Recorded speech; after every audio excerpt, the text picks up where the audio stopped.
Hello, good day. My name is Jimal J. Turaytay, and today I'm going to show you on how to turn on and off the computer.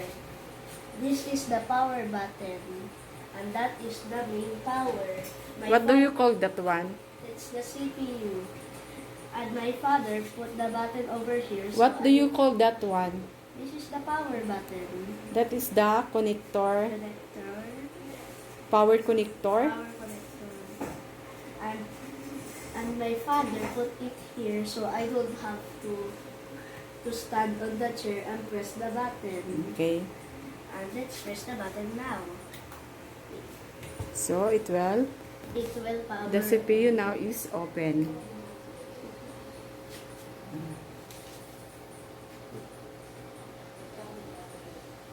Nakapost ba yun na?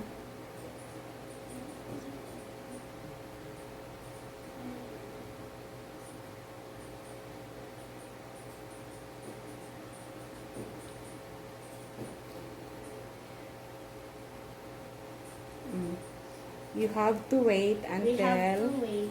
We have the to wait until monitor there is- will open. The monitor is open. And You can't open the line if you will not enter the password because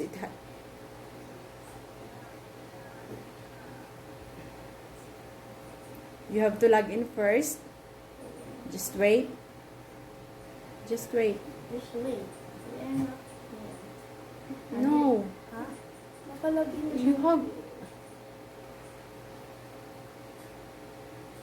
Login na. wala pa.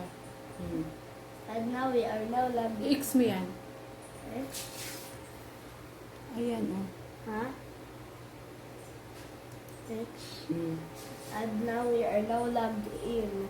And here, I will show you. Dahan-dahan. You can press this button or press Which this one? other. You can press this. Anong win nakalagay button. dyan sa button na sa It's win. keyboard na yan? It's win.